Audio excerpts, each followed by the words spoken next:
유대인들이 이 일을 기뻐하는 것을 보고 베드로도 잡으려 할세 때는 무교절 기간이라 잡음에 옥에 가두어 군인 내식인 내 패에게 맡겨 지키고 6월절 후에 백성 앞에 끌어내고자 하더라.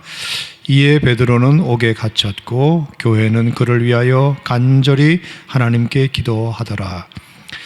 헤롯이 잡아내려고 하는 그 전날 밤에 베드로가 두 군인 틈에서 두 쇠사슬에 매여 누워 자는데 파수꾼들이 문 밖에서 옥을 지키더니 호련히 주의 사자가 나타나매 옥중에 광채가 빛나며 또 베드로의 옆구리를 쳐 깨워 이르되 급히 일어나라 하니 쇠사슬이 그 손에서 벗어지더라.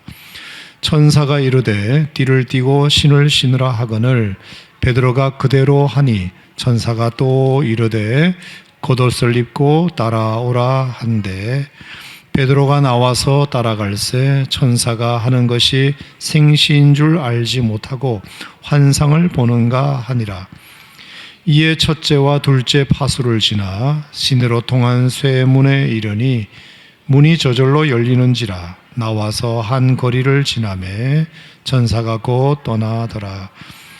이에 베드로가 정신이 들어 이르되 내가 이제야 참으로 주께서 그의 천사를 보내어 나를 헤롯의 손과 유대 백성의 모든 기대에서 벗어나게 하신 줄 알겠노라 하여 깨닫고 마가라 하는 요한의 어머니 마리아의 집에 가니 여러 사람이 거기에 모여 기도하고 있더라.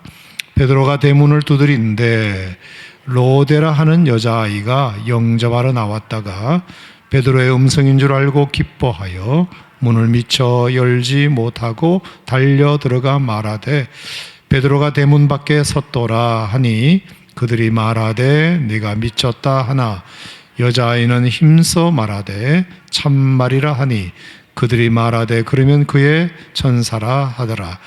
베드로가 문 두드리기를 그치지 아니하니 그들이 문을 열어 베드로를 보고 놀라는지라. 베드로가 그들에게 손짓하여 조용하게 하고 주께서 기도를 자기를 이끌어 옥에서 나오게 하던 일을 말하고 또 야고보와 형제들에게 이 말을 전하라 하고 떠나 다른 곳으로 가니라. 자, 오늘은 기도하는 것과 기대하는 것 이런 주제로 말씀을 나누겠습니다.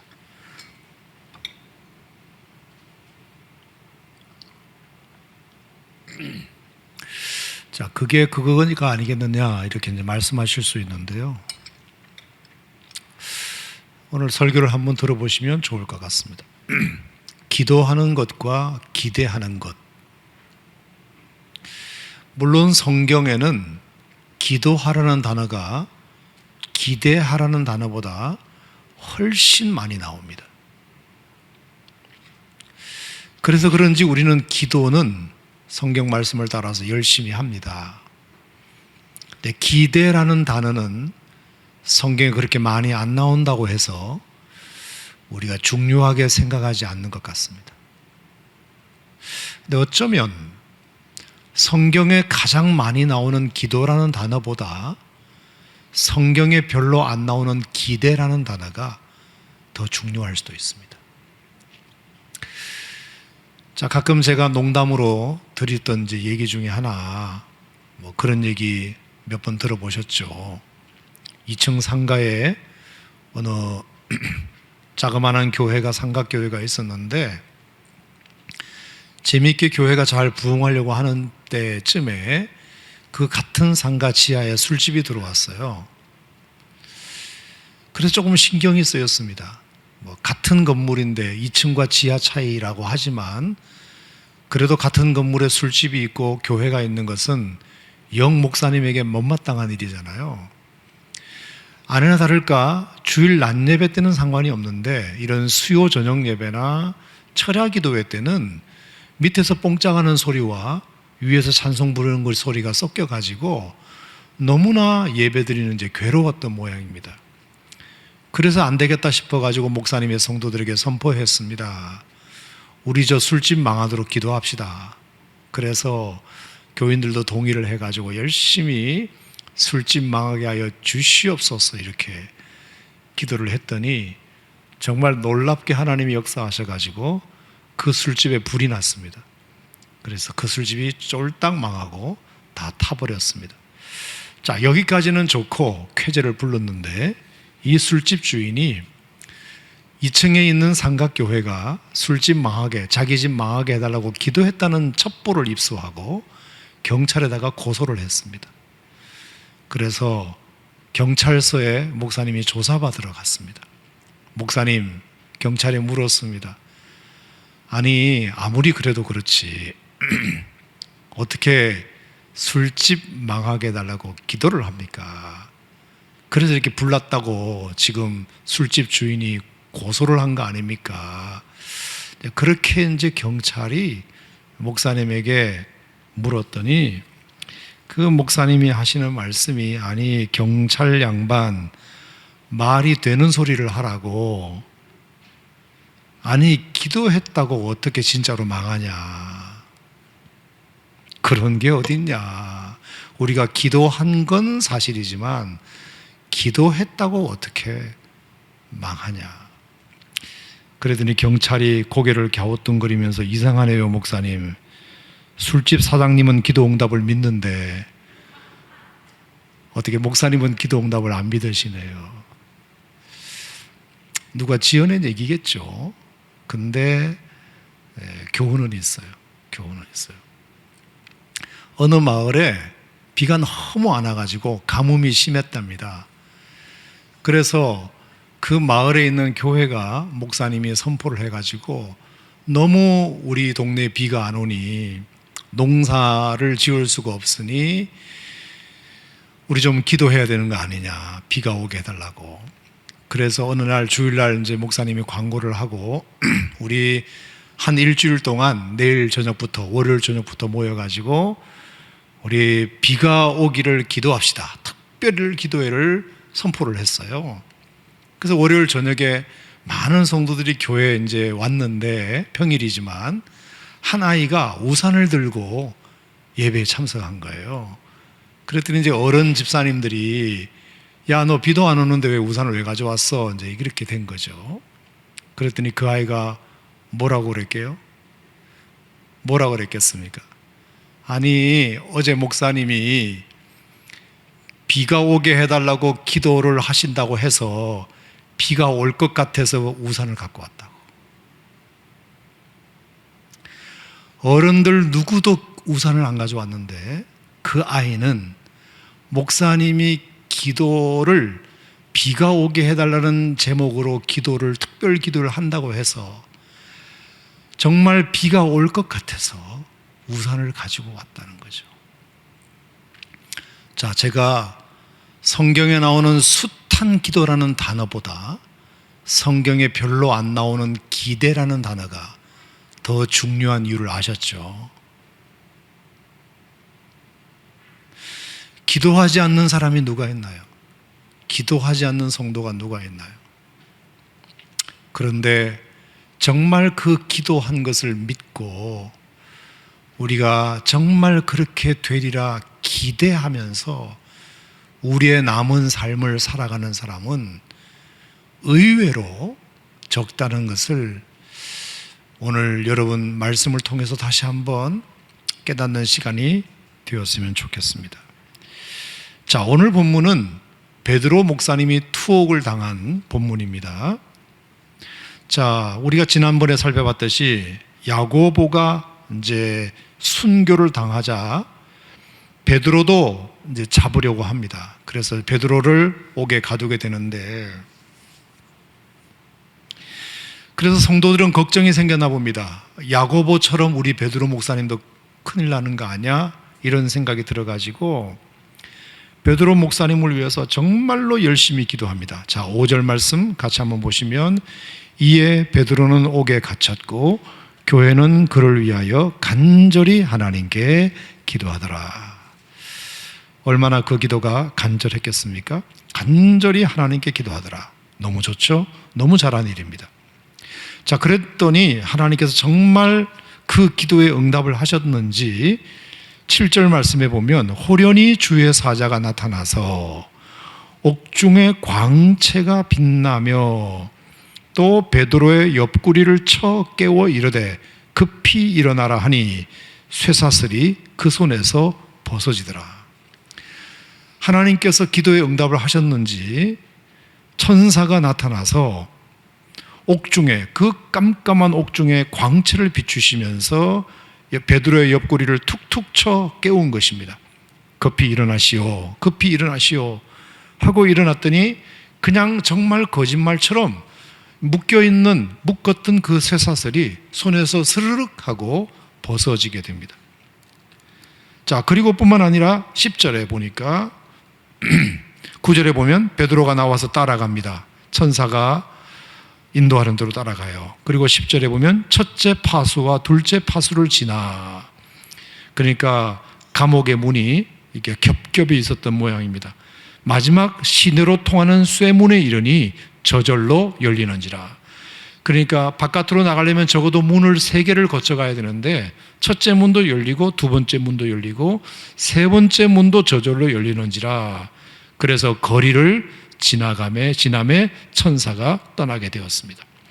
자, 갑자기 일어난 이 일을 이 베드로는 너무나 신기하게 생각하면서 이렇게 고백합니다. 11절, 이에 베드로가 정신이 들어 이르되 내가 이제야 참으로 주께서 그의 천사를 보내어 나를 헤롯의 손과 유대 백성의 모든 기대에서 벗어나게 하신 줄 알겠노라 하여 깨닫고.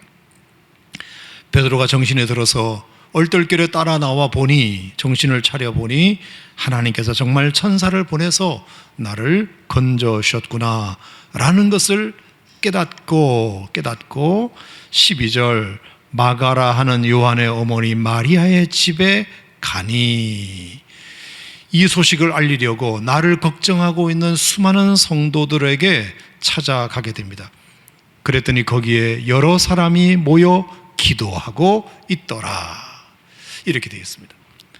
자, 그래서 하나님께서 자기를 천사를 보내서 꺼내주신 줄 알고 믿고 깨닫고 찾아갔더니 아니나 다를까 마가 요한의 다락방, 그 마리아의 집에 사람들이 모여가지고 열심히 기도하고 있더라. 자, 그 기도는 무슨 기도였을까요? 베드로 목사님, 지금 감옥에 갇히셨으니 저 야고보처럼 순교당하지 않도록 하나님이 꼭 함께 해주십시오. 그리고 석방시켜 주십시오. 이런 기도가 분명하리라 저는 생각합니다. 그래서 너무나 그 베드로가 그 기도 소리를 바깥에서 듣고 너무 감격스러워가지고 내가 오늘 이렇게 석방되어서 나올 수 있었던 것은 저 사람들의 기도 덕분이구나 싶어서 빨리 이 기도 응답을 알려야 되겠다 해서 13절, 베드로가 대문을 막 두드립니다. 김 집사님, 박 집사님 하고 막 두드렸을 수 있습니다. 자, 그랬더니 안에서는 기도 소리 때문에 사람들이 다 듣지를 못해요. 주여 하고 이렇게 하면 소리가 들려서 바깥에서 대문을 두드려도 듣지를 못합니다. 그런데 로데라 하는 여자아이가 그걸 들었던 모양입니다. 그래서 누가 이렇게 문을 두드리나 하고 영접하러 나왔다가 베드로의 음성인 줄 차립니다. 베드로 목사님이 그 문 앞에 와 있는 것을 알고 기뻐하여, 이렇게 되어 있어요. 기뻐하여. 자, 여기서 말하는 이 기뻐하여라는 말은 어떤 의미일까요? 베드로 목사님을 다시 보게 된 것에 대한 기쁨도 기쁨이겠지만 궁극적으로는 무슨 기쁨일까요? 자, 지금 성도들이 마가다락방에 모여가지고 열심히 기도 집회를 하고 있는 것 아닙니까? 그 기도는 결국 베드로 목사님을 석방시켜달라는 그런 기도를 하고 있다는 것을 로데는 다 알고 있습니다. 다 알고 있어요. 그런데 정말 베드로 목사님이 문 앞에 와서 문을 두드리고 나왔다고 문 열어달라고 하는 그 음성을 듣고 너무나 기뻤다는 이 말은 무슨 의미이겠습니까? 베드로 목사님을 다시 본 것도 기쁨이지만 하나님께서 정말 우리의 기도를 들으셨구나, 우리의 기도에 응답하셨구나 하는 그 응답에 대한 기쁨, 하나님이 우리의 기도에 정말 응답하셨구나라는 그 응답에 대한 기쁨이 사실은 로대의 기쁨의 정체라고 생각합니다. 그래서 하나님이 우리의 기도에 정말 귀 기울이시고 응답하셨구나, 우리 성도님들의 기도를 하나님이 절대로 외면하지 않으셨구나 라는 기쁨이 너무나 넘쳐서 문을 열어드리는 것보다 오히려 집사님들에게 먼저 알리는 것이 더 급하다는 생각을 했던지 달려 들어가 말하되 베드로가 대문 밖에 섰더라. 14절 그렇게 말해요. 베드로가 대문 밖에 섰습니다. 베드로 목사님이 기도 응답을 하나님이 응답해 주셔서 베드로 목사님이 풀려나신 것 같아요. 집사님들. 그러면 15절에 어떻게 되었죠? 그들이 말하되 와, 하나님이 정말 응답하셨구나 라고 서로 기뻐하여 이르되, 이렇게 나와야 되는데 15절 말씀에 그들이 말하되 네가 미쳤구나, 네가 미쳤구나. 여러분, 이 성경이 굉장히 참 재밌는 표현 아닌가요? 네가 미쳤구나. 그랬더니 여자아이는 힘써 말하되 아따 참말이요, 이렇게 말해. 참말이요. 아니 진짜예요, 사실이에요, 제가 똑똑히 들었단 말이에요, 빨리 문 열어서 보세요, 이렇게 된 거죠. 그랬더니 그 성도들이 하시는 말씀이 그러면 그의 천사라 하더라. 여기서 말하는 천사라는 말은 유령과 같은 말이에요. 네가 유령을 본 거겠지. 너 기도 안 하고 저 뒤에 앉아가지고 자꾸 왔다 갔다 하더니 결국은 네가 정신이 아주 몽롱해서 그런 거지. 빨리 들어와서 기도나 열심히 하자. 자, 주여 삼창에 주여 주여, 이렇게 된 거죠. 그랬더니 16절에 베드로가 문 두드리기를 그치지 아니하니, 계속해서 왜 안 열어주는지를 모르고 계속 문을 두드리는 거죠. 그랬더니 비로소 그들이 문을 열어 베드로를 보고 깜짝 놀랐다. 자, 이 얘기가 오늘 여러분이 읽으신 본문입니다. 저는 이 본문을 보면서 이상한 것 중에 하나가, 자 보세요. 거기에 모여있는 많은 사람들이 12절에 보면 여러 사람이 거기 모여 기도하고 있더라, 이렇게 되어 있어요. 여러 사람이. 자, 그런데 베드로가 대문을 두드리면서 베드로가 왔다는 기척을 알렸을 때 어느 여자아이가 나와서 베드로의 음성인 줄 알아차린 사람은 로데라는 여자아이라고 이름이 정확하게 기록되어 있습니다. 자, 성경에서 이따금 어느 한 여자아이가, 때로는 뭐 이름을 거명하지 아니하고 그냥 그렇게 흘러가는 수도 있지만, 이렇게 분명히 한 계집 아이였음에도 불구하고 몇 살이 되는지는 모르지만 한 아이의 이름을 정확하게 기록하고 있다는 것은, 여러분 여기에서 어떤 뉘앙스를 우리에게 준다고 생각하세요? 거기에 몇 명이 모여서 기도를 했는지는 몰라도 거기에서 정말 베드로 목사님의 석방을 위해서 간절히 기도한 것에 대하여 하나님의 응답을 보고 확인하고 기뻐했던 사람은 로데라는 여자 하나밖에 없었다는 뜻입니다. 다시 말하면 기도는 여러 사람이 했지만 기대한 사람은 로데밖에 없었다, 이 뜻입니다. 이게 얼마나 우리에게 주는 교훈이 큰가를 생각하게 됩니다. 로데라는 이름이 그냥 나오는 건 아니잖아요. 자, 우리가 나사로 이야기를 통해서 마찬가지예요. 자, 부자와 나사로 아닙니까? 그 부자의 이름이 성경에 나옵니까? 안 나옵니까? 나오지 않아요. 정말로 하루가 멀다고 잔치를 배설하고 수많은 사람들에게 명함을 돌리며 자기 이름을 알린 사람일 것이고, 그 사람이 사주는 술을 수많은 사람들이 먹어봤을 텐데 성경에는 한 부자라고만 나오지 그 사람의 이름에 대해서는 성경은 아무런 관심을 갖고 있지 않습니다. 그런데 정말로 개들의 헌대를 핥으며 그 부잣집 대문 밖에서 정말 버려진 음식이나 주워 먹던 그 거지의 이름은 나사로라고 정확하게 기록합니다. 나사로. 누가 믿음이 있었는지를 이것을 통해서 우리에게 보여주는 것이에요. 하나님은 누구에게 관심이 있는지를 보여주는 것입니다. 우리는 어떤 사람이 되어야 하는지를 이 이름을 거명함으로써 성경은 우리에게 도전하는 것입니다.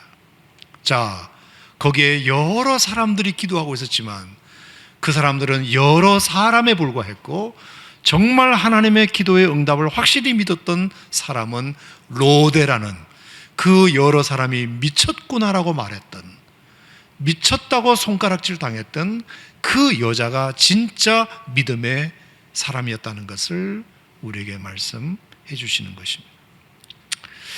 저는 이 말씀을 통해서 두 가지 여러분들에게 좀 묵상을 나누고자 합니다. 첫 번째는 예루살렘 교회가 왜 이렇게 되었을까 하는 것입니다. 자, 여러분, 예루살렘 교회는 굉장히 훌륭한 교회입니다. 120명의 성도들이 마가다락방에 모여서 지금도 그 자리에 모여 있잖아요.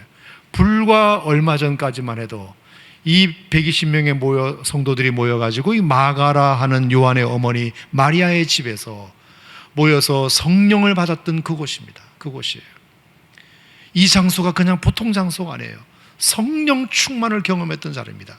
불의 혀같이 갈라지는 성령이 거기에 임해가지고 한 사람도 남김없이 성령을 뜨겁게 받았던 장소가 바로 사도행전 12장에 나오는 이 장소예요.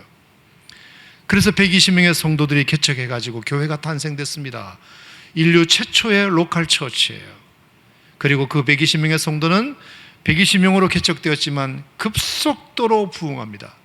베드로의 설교로 3,000명이 하루에 회개하고 그 3,120명이 되고 나중에 또 남자가 수자가 또 5,000명으로 늘어나면서 8,120명이 되고 말이 8,120명이지 이게 10,000명일지 15,000명일지는 모르는 엄청난 속도로 부흥하고요. 예루살렘 교회의 부흥의 정점은 사도행전 6장 7절에서 정점을 찍습니다. 가장 최고조로 부흥했을 때가 사도행전 6장 7절까지 올라오게 됩니다. 7 집사가 생기게 되고 하나님 말씀이 더 왕성하여 정말로 믿는 사람의 수가 정말 엄청나게 예루살렘 교회는 늘어납니다. 자, 이렇게 예루살렘 교회는 한때 아주 잘 나갔던 교회입니다. 자, 그런데 예루살렘 교회에 무슨 일이 있었는지 아십니까? 사도행전 7장에 가면 핍박이 일어납니다. 스데반 집사님이 돌로 맞아 순교함으로 말미암아 8장 1절에 보면 예루살렘에 대대적인 박해가 일어납니다. 박해가 일어나요. 수많은 예수 믿는 사람들을 정말 발본색원해가지고 다 옥에 가두는 정말 피비린내 나는 그런 박해가 일어나게 돼요. 자, 그랬을 때 8장 1절에 보면 어떻게 되어 있죠? 그 수많은 사람들이 그 박해를 피하여 신앙의 자유를 찾아 예루살렘을 거의 다 떠나게 됩니다. 떠나게 돼요. 하여간 믿는 사람들은 옛날에 영국의 청교도들처럼 신앙의 자유를 찾아서 먼 대륙으로 떠났듯이 오직 신앙의 자유를 누리기 위하여 더 이상 예루살렘에 있었다가는 우리가 신앙을 지킬 수 없겠구나 해서 신실한 그리스도인은 거의가 다 예루살렘을 떠나게 됩니다. 자, 여러분, 아무리 신앙이 중요하다 하더라도 예루살렘에 자기의 삶터가 있고 거기에 자기 직장이 있고 거기에 사업장이 있잖아요. 그리고 그게 수많은 관계가 있지 않습니까? 아무리 신앙이 좋아도 그 모든 것들을 버리고 자기가 살던 고향을, 자기가 살던 집을 떠난다는 것은 대단한 결단이 아닐 수 없거든요. 그런데 하나님께서 그들에게 핍박을 일으키게 됨으로 말미암아 거의 대부분의 사람들이 다 예루살렘을 떠나게 됩니다. 자, 그것이 이제 유대 선교와 사마리아 선교가 시작되는 시발점이 되는 거죠. 그들이 열심히 가서 사마리아 땅에 복음을 전함으로 말미암아 안디옥에 정말 새로운 교회가 탄생하는 놀라운 기회가 됩니다. 자, 그러면 이게 무슨 말이겠습니까? 그러면 예루살렘에 남은 사람은 어떤 사람이겠습니까? 거의 신앙의 박해를 받아가지고 대부분의 신실한 그리스도인들이 다 떠나버렸습니다. 그러면 남아있는 사람은 어떤 사람이 남아있으라고 생각합니다? 그렇죠. 타협하는 사람. 신앙이 중요하지 않다는 건 아니지만, 그렇다고 해서 내가 여기를 떠나면 뭐 먹고 사노? 내가 어떻게 집을 떠나? 내가 어떻게 직장을 포기해? 내가 어떻게 사업장을 포기해? 아무리 신앙이 중요해도 일단은 목구멍이 포도청이니까 사람이 적당히 믿어야지. 그렇게 어떻게 신앙의 자유를 찾아서 유대와 사마리아로 다 흩어져? 그렇다고 내가 믿지 않는 사람은 아니잖아. 속으로만 믿으면 되지. 겉으로는 조금 잠잡고 안 믿는 척하면 어때? 소나기 올 때는 그냥 피하는 것이 상책이지. 이렇게 적당히 타협하면서 남아있는 사람이 예루살렘에 남아있는 사람들이에요. 믿음 좋은 사람들은 다 떠나고, 신실한 사람들은 다 떠나고, 정말로 목숨을 위하여가 아니라 목숨을 걸고 신앙생활했던 사람들은 거의 다 신앙의 자유를 찾아서 박해를 피하여 다 유대와 사마리아로 다 떠나고, 다는 아니겠지만 예루살렘에 남아있던 사람들은 그런 사람들이었을 가능성이 많은 거죠. 그러니 여러분 보세요. 신앙을 타협하고 세상과 타협하고 남아있는 사람들이 기도를 한다 한들, 그들이 아무리 간절히 기도를 한다 한들 그들의 기도가 어떤 기도였는지를 우리는 알아볼 수 있는 것이에요. 우리가 입으로는 기도할 수 있지만 정말로 마음으로 간절하게 하나님 앞에 기도한다? 형식만 남아있고 타협하는 사람들만 남아있고 목숨을 걸고 신앙생활하는 것이 아니라 목숨을 위하여 신앙을 이용하려는 자들, 신앙도 좋지만 다른 것도 놓을 수 없는 사람들, 그런 사람들, 그래서 두 마음을 품고 있었던 사람들, 그런 사람들이 예루살렘에 미안하지만 남아있었던 것입니다. 신앙의 명맥은 이어가지만 신앙의 능력이 없는, 경건의 모양은 있지만 경건의 능력은 없는, 그것이 오늘 사도행전 12장 이 기도 사건을 통해서 우리에게 단적으로 보여주는 예예요. 여러분, 우리의 신앙의 능력이 없는 이유가 뭐라고 생각하십니까? 결국 우리가 목숨을 위하여서는 무엇도 구하지 말라고 주님은 말씀하셨는데, 우리의 목숨을 위하여 우리가 신앙생활하고 목숨을 위하여 무엇을 하려고 하면 절대로 우리에게는 믿음의 능력이 나타나지 않는다. 성경 어디에 목숨을 위하여 하라고 한 말이 있나요? 목숨을 걸라 그랬죠. 자기 목숨을 자기 십자가를 지고 예수님처럼 자기 목숨을 걸고 이 땅에 내려오셔서 자기 목숨을 많은 사람의 대성물로 내어주려 함이니라. 내가 인자가 온 것은 섬김을 받으려 함이 아니라 섬기려 하고 많은 사람의 대성물로 내 목숨을 내어주게 하려 함이라. 그러니까 예수님께서 이 땅에 오셔서 인류의 구원의 역사를 이루신 것 아니겠습니까? 우리에게 두 마음이 있어가지고는 그 무엇도 적어도 신앙에는 능력이 나타날 수가 없다. 그거는 제가 말하지 않아도 여러분 스스로가 잘 알아요. 나도 신앙생활한 지 꽤 오래됐는데, 나도 교회 다닌 지 꽤 오래됐는데 나에게 능력이 나타나지 않는 이유가 뭘까? 여러분 미안하지만 그냥 답은 뻔해요. 내 마음에 늘 두 가지 마음이 있기 때문에, 올인하지 않기 때문에, 하나님을 전적으로 신뢰하지 않기 때문에,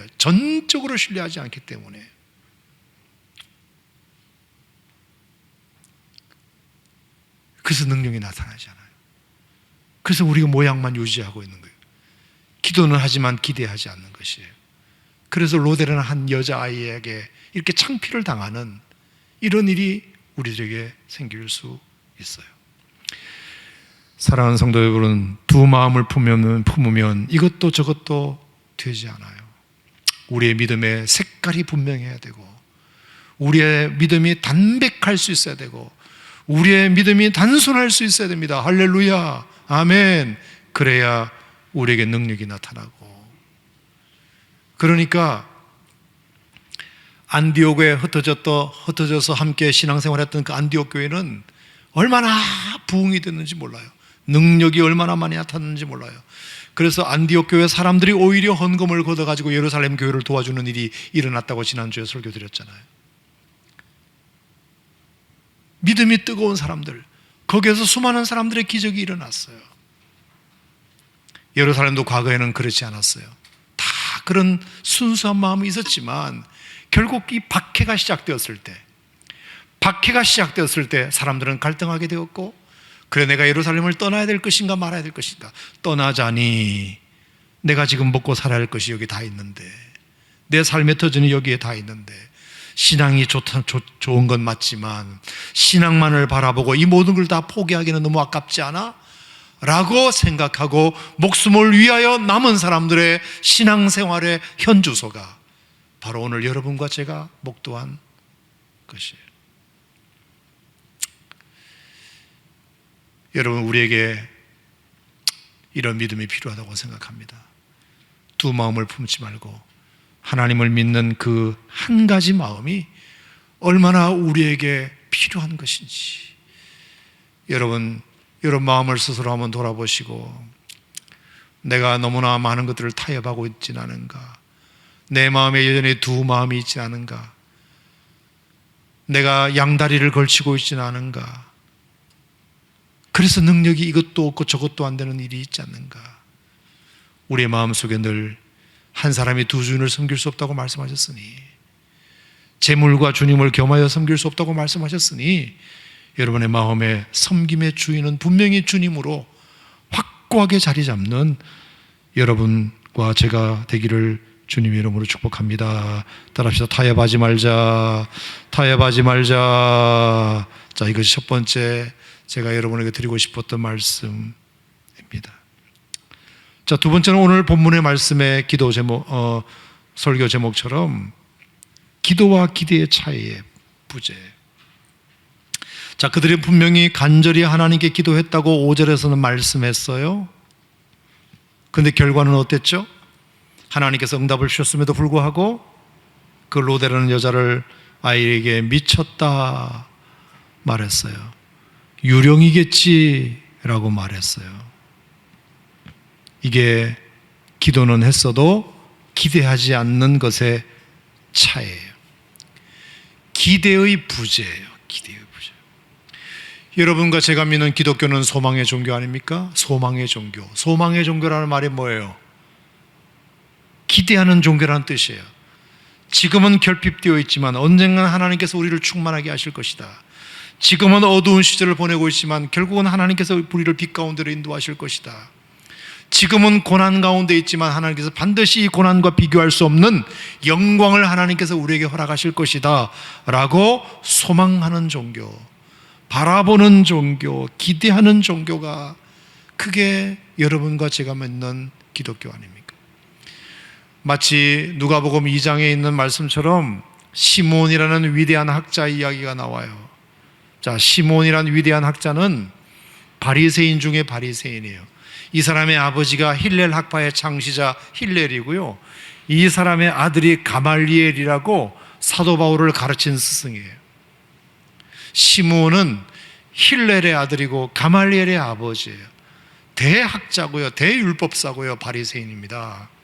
근데 그가 성경을 오랫동안 연구하면 연구할수록 한 가지 지울 수 없는 사실 앞에 그는 마음을 열게 됩니다. 구약에 예언된 메시아가 이 땅에 도래할 것이다.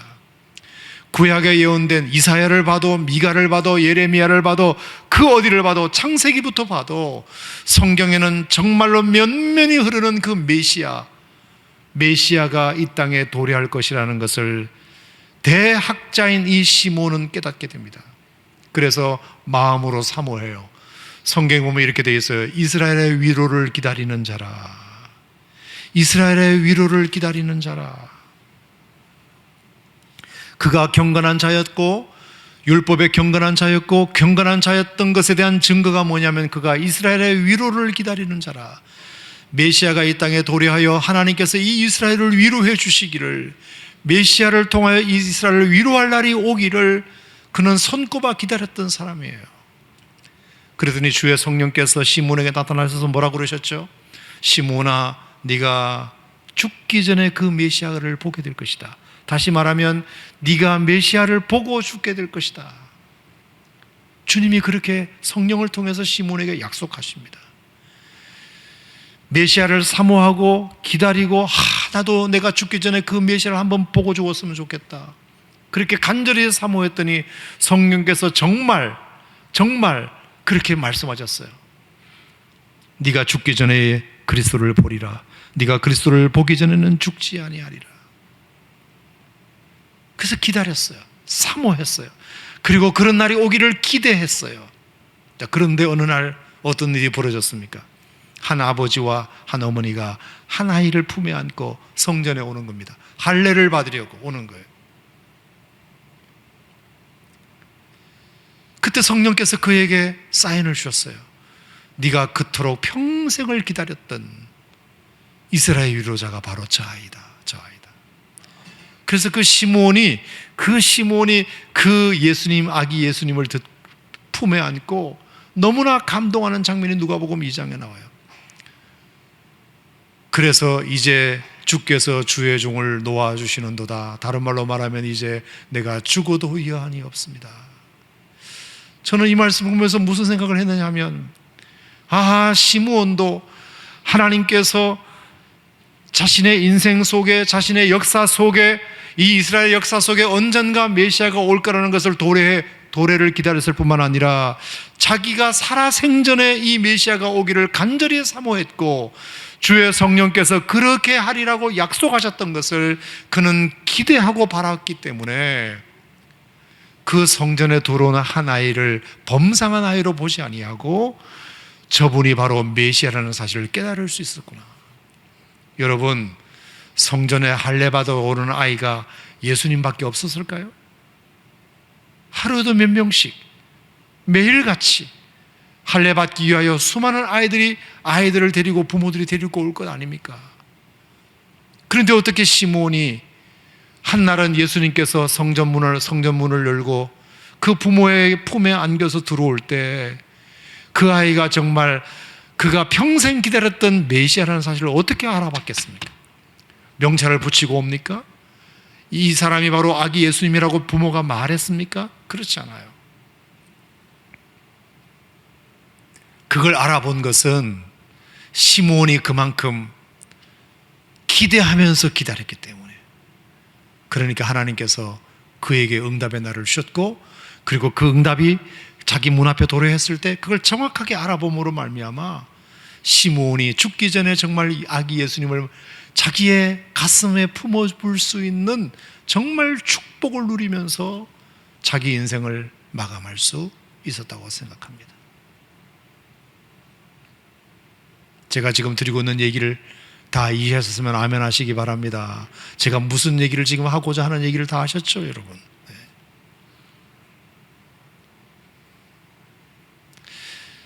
자, 시편 5편에 보면 하나님께 다윗의 그런 기도가 나와요.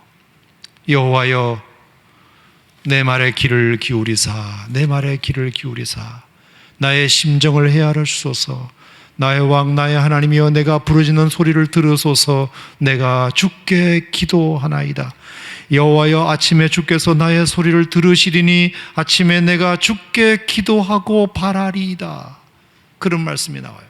자, 여기 보면 동사가 몇 가지가 나오는데, 여호와여, 나의 말에 귀를 기울이소서, 나의 심정을 헤아려 주소서, 그리고 나의 부르짖는 소리를 들으소서, 이런 표현들이에요. 자, 이게 다 명령형으로 나오는데, 자, 보세요. 명령은 윗사람이 아랫사람들에게 하는 거잖아요.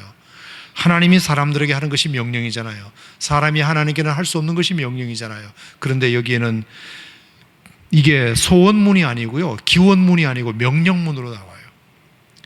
사람은 하나님께 기원문으로 기도를 드려야 되는 건데, 우리말로는 귀를 기울이소서, 헤아려 주소서, 들으소서, 이렇게 나오지만 이게 히브리어로 명령형 동사로 쓰였다는 것을 이번에 알았어요.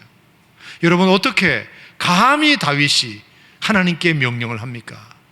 하나님이 다윗에게 명령하는 것은 말이 맞아도 다윗이 어떻게 하나님께 명령합니까? 그런데 시편 5편 1, 2절, 2절이 명령문이래요. 히브리어로. 다윗이 하나님께 명령했대요.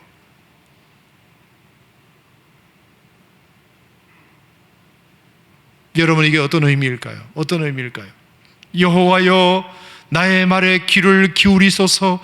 나의 심정을 헤아려 주소서. 나의 왕 나의 하나님이여, 내가 부르짖는 소리를 들으소서. 내가 주께 기도합니다. 기도합니다. 여러분, 이것은 그만큼 다윗과 하나님과의 관계가 가깝다는 뜻이에요. 친밀하다는 뜻이에요. 마치 모세가 하나님께 기도할 때도 마찬가지로 그렇게 기도했듯이, 백성들을 멸절하겠다고 해도 하나님 멸절하지 마소서, 너희들끼리 가라 했을 때 하나님 그리하지 마소서, 내 이름을 생명책에서 지워버려 주시옵소서, 이 모든 것들이 다 모세가 하나님이 이미 결정한 사실을 놓고도 모세가 그것을 다시 뒤집을 만큼 하나님과 모세가 그렇게 절친 관계였던 것을 우리가 알 수 있듯이 다윗도 그랬다는 겁니다. 다윗도. 그래서 정말 인간이 하나님 앞에 서서는 안 될 명령문의 형태로 하나님 앞에 기도하고 있는 모습이에요. 그만큼 다윗의 마음에는 어떤 마음이 있었느냐 하면, 하나님께서 자신의 기도를 반드시 응답해 줄 수밖에 없다는 것에 대하여 기대감이 있었기 때문에, 그냥 툭 던져보고 아니면 말고가 아니라, 이건 반드시 그렇게 되어야 합니다 라는 강한 어조의 어필이 사실은 모세의 기도에도 다윗의 기도에도 있어요. 그러니까 3절 말씀에 보면, 여호와여, 아침에 주께서 나의 소리를 들으시리니 아침에 내가 주께 기도하고 바라리이다. 내가 주께 기도했으니 내가 바라리이다. 기대하겠습니다. 소망하겠습니다. 왜? 반드시 그렇게 될 거니까. 내가 하나님 앞에 기도했다면 이거는 반드시 하나님이 그렇게 해주시리라고 확신하니까 100%. 여러분, 이 말이 얼마나 우리에게 도전이 됐는지 몰라요.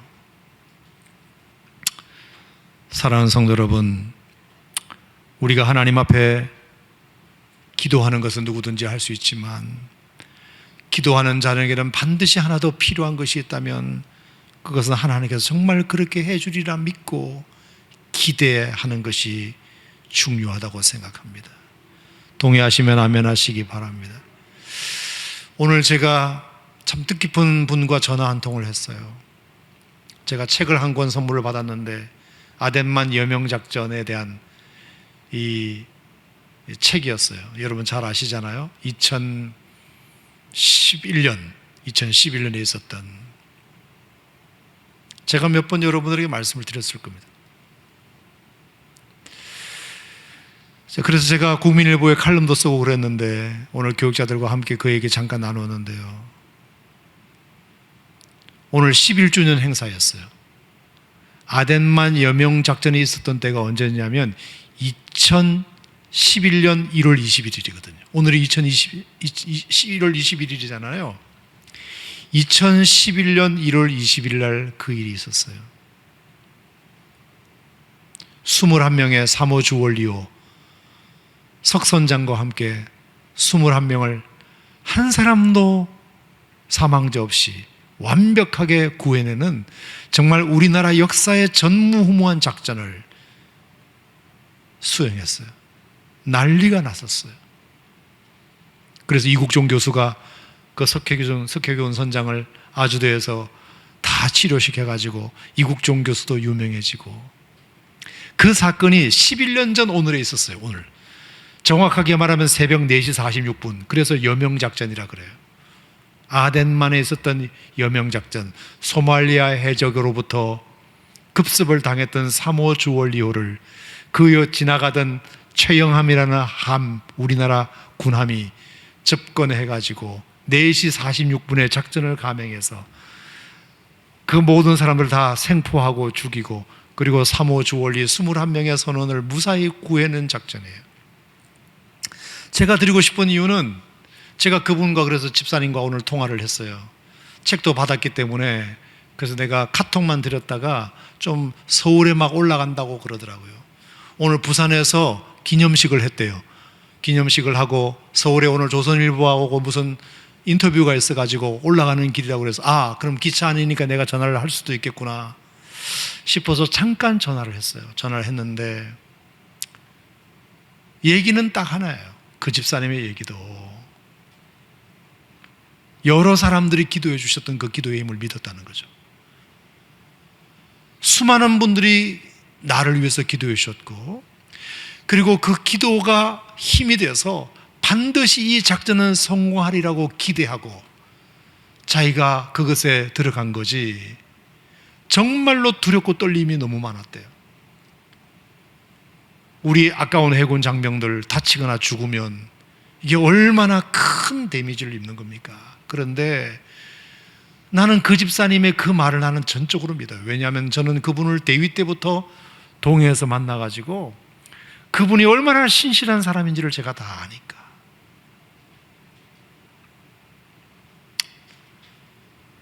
새벽에 기도하면요, 정말로 두 손을 들고 이렇게 정말 뜨겁게 기도했던 그 젊은 집사님,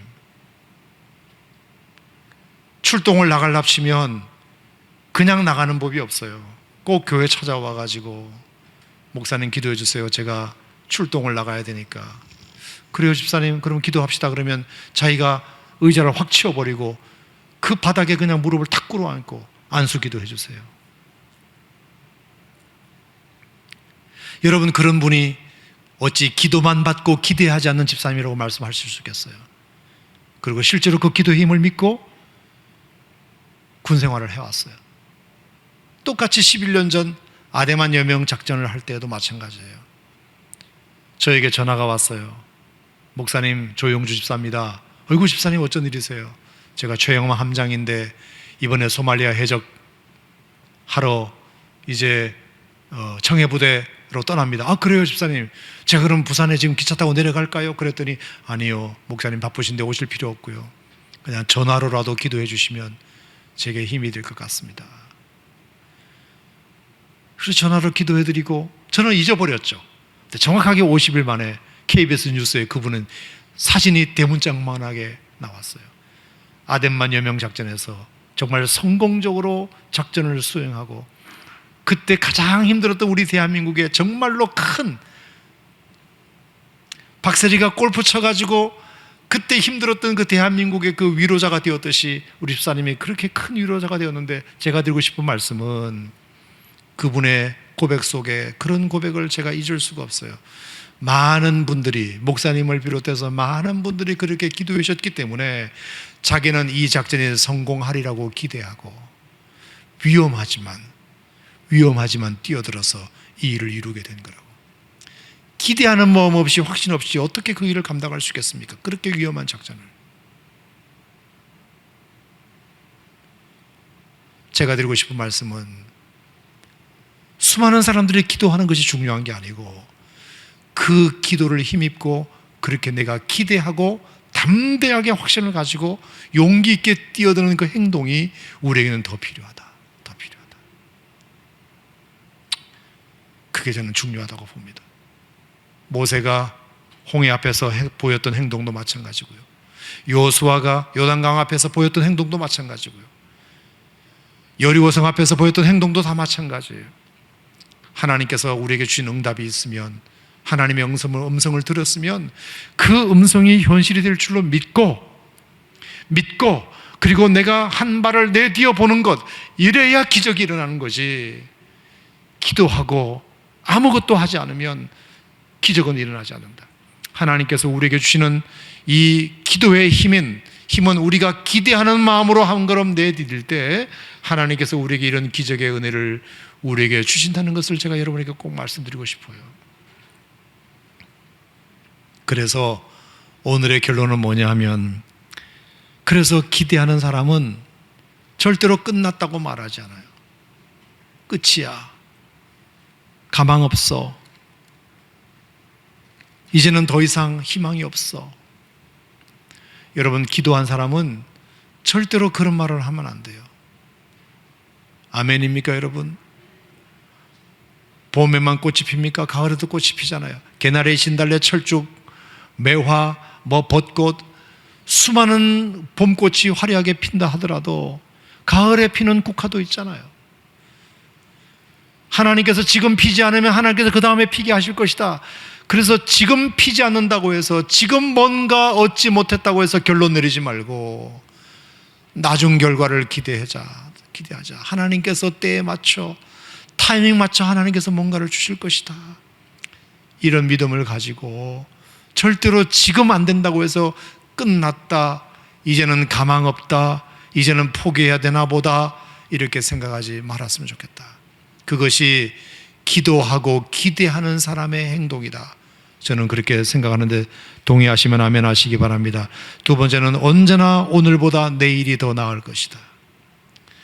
내 인생의 최선의 날은 아직도 오지 않았다. 이 믿음을 가지고 언제나 오늘보다 내일이 더 좋을 것이다. 반드시 그 다음을 바라보는, 오늘보다 그 다음을 바라보는 이 믿음이 우리에게 필요하다. 하나님께서 반드시 합력하여 선을 이루실 것이다. 우리가 이 믿음을 갖고 사는 것이 얼마나 중요한지 몰라요. 여러분, 성경에 어디에 마침표가 있나요? 성경 어디에는 눈치껏 찾아봐도 마침표가 없어요. 내가 이렇게 말했다고 해서 낙골탕 먹이려고 여러분 일부러 찍어서 있는 거지, 원래 성경에는 마침표가 없어요. 쉼표는 있어도 우리가 잠깐 쉬어갈 수는 있지만 마침표는 없어요. 성경 어디에도 마침표를 찍지 않았어요. 여러분도 여러분 스스로 인생의 마침표를 찍지 마세요. 나 끝났다고, 가망 없다고 결론 내리지 마세요. 하나님께서 여러분에게 나중 결과를 바라보게 하실 때까지, 보여주실 때까지 기대하며 기다리는 하나님의 백성들이 되시기를 주의 이름으로 축원합니다. 오늘 드리고 싶은 말씀은 딱 한 가지, 로데의 믿음을 갖자. 로데의 믿음. 하나님께서 그 게시바의 이름을 성경에 기록한 이유가 뭐라고 생각하십니까? 거기에 수많은 믿음의 장로님들, 권사님들, 집사님들이 엄청 많았을 텐데 그런 사람들은 다 여러 사람이라고 표현했어요. 그냥 여러 사람일 뿐이에요. 여러 사람. 하지만 베드로 목사님이 바깥에서 문 두드리는 그 음성을 듣고 기뻐했던 한 여자아이, 로데. 딱 여기 성경에 한 번 나오는 그 여자아이의 믿음.